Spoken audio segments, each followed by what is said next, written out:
அப்பாடா, ஒரு வழியா எக்ஸாம் எல்லாம் முடிஞ்சிருச்சு. இனிமேலாவது நிம்மதியா படுத்துன்னு தூங்கணும்.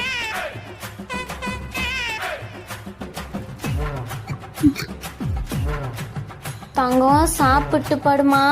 அம்மா, எனக்கு சாப்பாடு வேண்டாமா, தூக்கமா வருது, தலையெல்லாம் வலிக்குதுமா, நான் தூங்குறேன், காலையில ஏஞ்சி சாப்பிட்டுக்கிறேன்.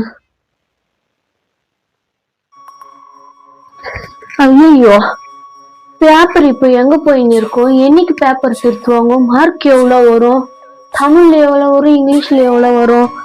ஐயோ, ஏன்னா இது இப்படியே குழப்பமாகுது. என்னைக்கு வரும் ரிசல்ட்? இன்னும் எத்தனை நாளுக்குது?